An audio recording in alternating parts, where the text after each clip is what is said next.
కొడంగల్ నియోజకవర్గం కోస్గిలో బీఆర్ఎస్ రైతు మహాధరణ చేపట్టింది.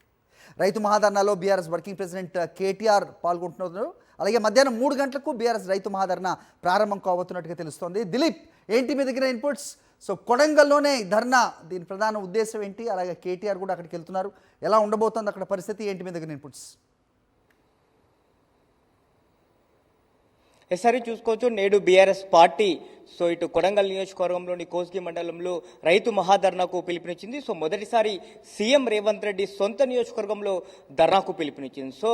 ముఖ్యంగా అక్కడే ధర్నా నిర్వహించడానికి గల జనవరి 26 ముఖ్యమంత్రి రేవంత్ రెడ్డి కోస్గిలోనే అక్కడే ఏదైతే భారీ బహిరంగ సభ పెట్టారో అదే ప్లేస్లో ఈరోజు ఇటు బీఆర్ఎస్ పార్టీ కూడా భారీ ఎత్తున రైతు మహాధర్నా కూడా పిలుపునిచ్చింది. ఈ ధర్నాలో బీఆర్ఎస్ వర్కింగ్ ప్రెసిడెంట్ కేటీఆర్ పాల్గొనబోతున్నారు. కేటీఆర్తో పాటు మాజీ మంత్రులు సబితా ఇంద్రారెడ్డి, శ్రీనివాస్ గౌడ్, నిరంజన్ రెడ్డి తదితరులతో పాటు నాయకులు, అలాగే పెద్ద ఎత్తున కూడా రైతులు పాల్గొనబోతున్నారు. ముఖ్యంగా ఈ యొక్క ధర్నా ఉద్దేశం ముఖ్యంగా చెప్పుకోవాలంటే ఎన్నికలకు ముందు రైతులకు కాంగ్రెస్ పార్టీ చాలా రకాల హామీలు ఇచ్చింది. హామీలు అధికారంలోకి వచ్చిన తర్వాత అమలు చేయడంలో పూర్తిగా విఫలం చెందుతుంది అనేటువంటిది ప్రధానంగా బీఆర్ఎస్ పార్టీ ఆరోపిస్తుంది. ఈ నేపథ్యంలోనే అక్కడ జనవరి 26వ తేదీన కోస్గిలో రేవంత్ రెడ్డి సభ పెట్టి రైతు భరోసా, అలాగే ఇందిరమ్మ ఆత్మీయ భరోసా, ఈ రెండు కూడా త్వరలోనే ఇస్తున్నామని చెప్పి ప్రకటించారు. కానీ అవి కూడా ఇంకా కార్యరూపం దాల్చుకోకపోవడంతో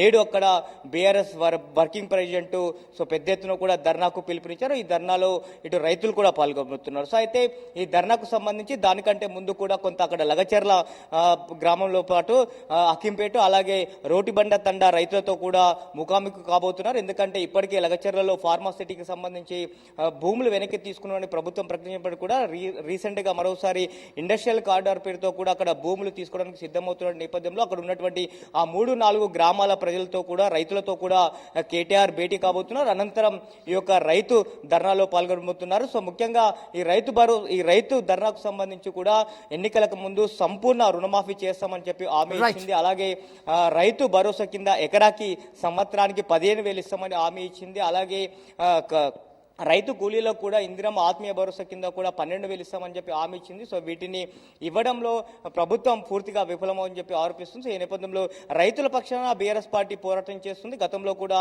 చాలా ఇతర ప్రాంతాల్లో కూడా ఈ యొక్క రైతు మహాధర్నాలు నిర్వహించింది. నేడు సీఎం సొంత నియోజకవర్గంలో ఈ యొక్క ధర్నా చేపట్టబోతుంది. ఓకే దిలీప్.